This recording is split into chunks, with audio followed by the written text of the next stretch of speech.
Saraswati by Saraswat ocean of knowledge के video में आपका हार्दिक स्वागत है। इस वीडियो में हम double helix model of DNA के संबंध में चर्चा करेंगे, अर्थात डीएनए का द्विरज्जुक या द्विकुंडलित मॉडल।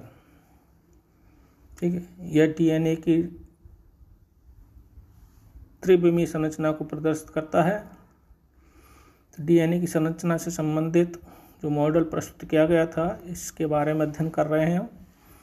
तो डीएनए के द्विरज्जुक या द्विकुंडलित मॉडल, डबल हेलिक्स मॉडल का प्रतिपादन जे वाटसन और एफ क्रिक ने विल्किंस के साथ मिलकर 1953 में किया। इसके लिए इन्हें 1962 में नोबेल पुरस्कार भी मिला। विल्किंस से और इसका बेस था एक्स-रे क्रिस्टलोग्राफी की विधि जो उपयोग की थी इसके मॉडल को तैयार करने के लिए, एक्स-रे क्रिस्टलोग्राफी। इससे पहले ही रॉसलैंड थे और वैज्ञानिक थे, उन्होंने इनके डीएनए के बारे में बहुत कुछ बता दिया था। तो वाटसन और क्रिक ने ज़्यादा न करके विल्किंस और रॉसलैंड और वैज्ञानिकों के जो अलग अलग निष्कर्ष थे उन्हें समाहित करके डीएनए की संरचना के संबंध में मॉडल प्रस्तुत किया था। और वाटसन क्रिक ने डीएनए कई प्रकार को, बी डीएनए होता है, सी डीएनए होता है, जेड डीएनए होता है।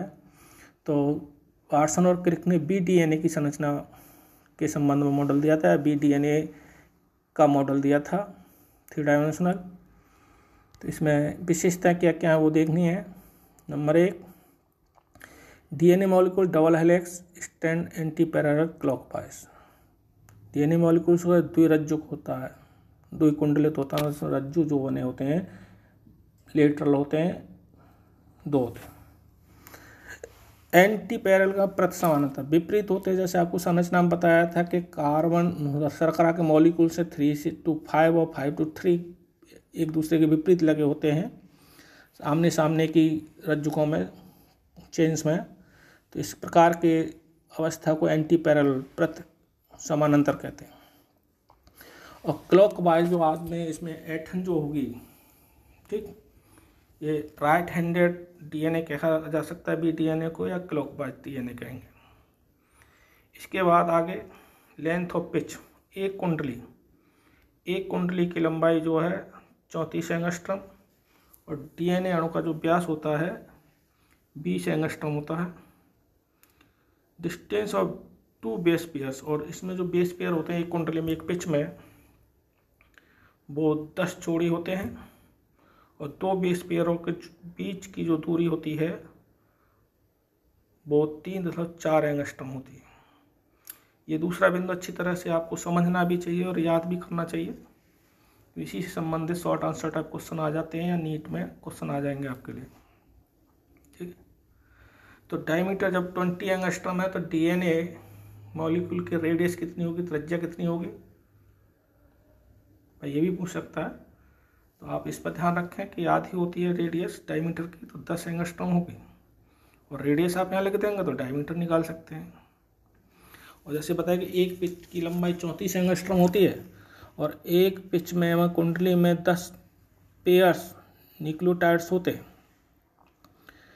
तो इसकी लेंथ है 340 एंगस्ट्रम देती जाए, तो उसमें बेस पेयर्स कितने होंगे, तो ये 10 का गुणा हो जाएगा, 10 में हो रहे हैं तो 100 हो गए, 100 पेयर्स हो गए। और न्यूक्लियोटाइड की संख्या होगी तो 200 हो जाएंगे।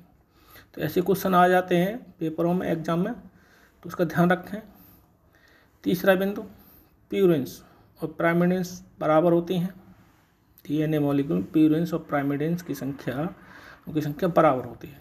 अर्थात A+G ये प्यूरिन्स थे और T+G प्राइमिडिन्स थे।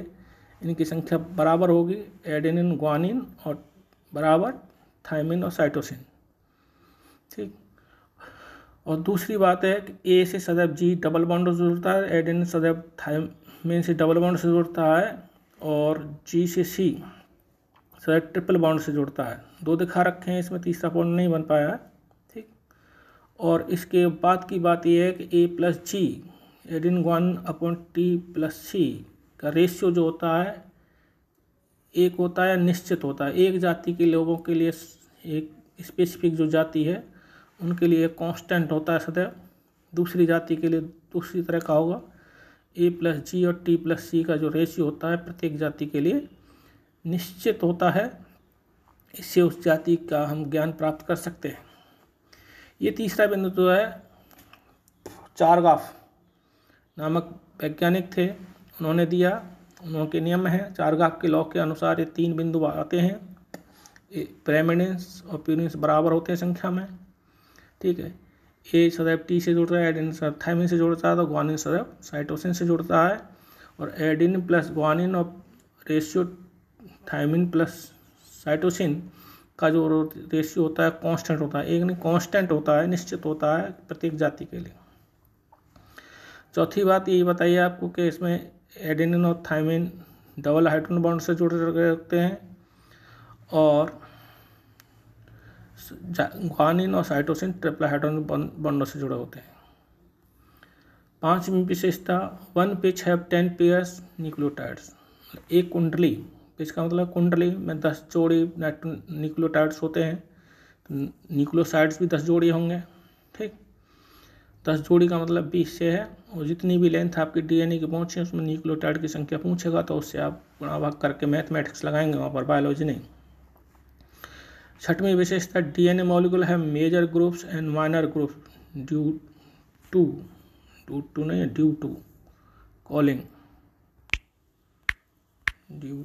कॉलिंग। इनमें जो कॉइलिंग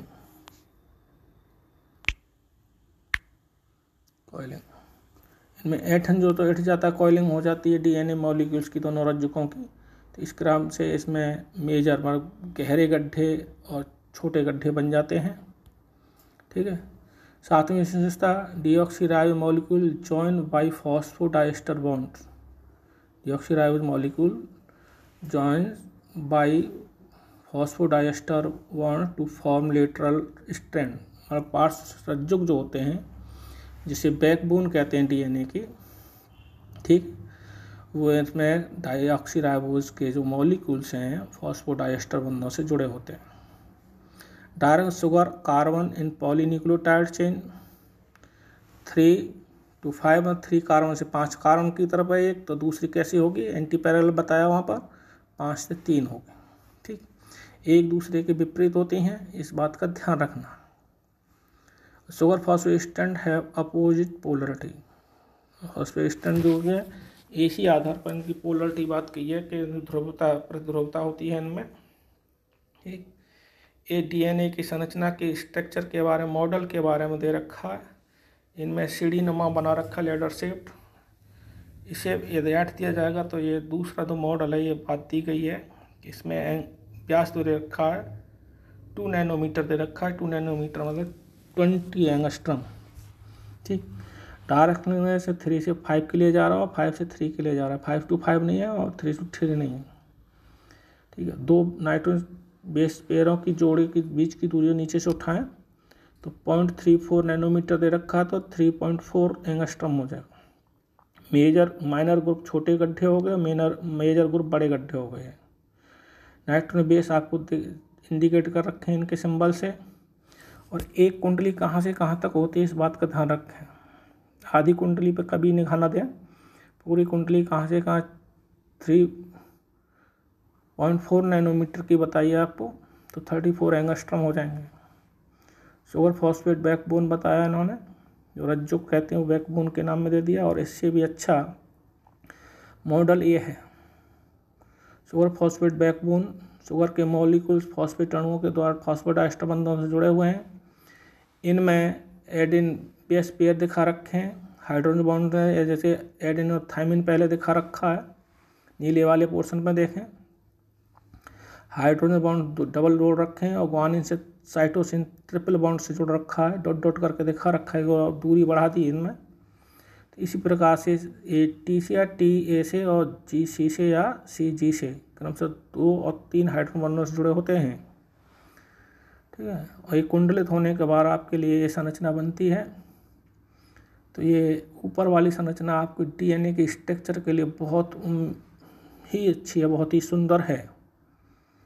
ठीक, इस संरचना आपको शायद ही कहीं बनाने को मिलेगी। इसमें डायरेक्शन फॉस्फेट शर्करा के मॉलिक्यूल के देखें H2 लिख रखा है, बेस चौड़ा है, में ऊपर वाला पोर्शन मेरा तो ये एंटी अपोजिट कर दिया डायरेक्शन इसमें, ये 3 to 5 है तो 5 to 3 है, ठीक है। और मॉलिक्यूल्स की जो संरचना दे रखी है DNA की, वो आपकी संरचना में ये देखें, ठीक, सब कुछ क्लियर है। आप केवल थोड़ी सी बुद्धि का उपयोग करना है। तो DNA मॉडल के बारे में द्विकुंडलित मॉडल या डबल हेलिक्स मॉडल जो दिया था वाटसन और क्रिक ने, उसके बारे में हमने इसमें अध्ययन किया। आगे के वीडियो में हम DNA के प्रकार, RNA के प्रकार और उनके फंक्शन के बारे में चर्चा करेंगे, बहुत आवश्यक है वो भी। लेकिन DNA मॉडल, DNA की स्ट्रक्चर बहुत ही इम्पोर्टेंट है। आपके जेनेटिक्स जो है, ट्रांसक्रिप्शन, ट्रांसलेशन है, अनुलेखन और अनुवादन, इन क्रियाओं के लिए DNA के मॉडल या DNA मॉलिक्यूल की स्ट्रक्चर हमें आनी चाहिए, केमिकली और फिजिकली। फिजिकल पोजिशन मॉडल जो ट्राई डायमेंशनल है, तो इसका अध्ययन जरूरी है, इसे अच्छी तरह से कर लें, जैसे कि आपको आगे के वीडियो को समझने में, आपको अपने पेपर में क्वेश्चन का आंसर देने में कोई गलती ना हो। तो Saraswati by Saraswat ocean of knowledge के वीडियो को देखने के लिए आपको धन्यवाद। इस वीडियो को लाइक करें, ठीक, और कम से कम 2 बार देखने के बाद, समझने के बाद नोट्स बनाएं। Thank you.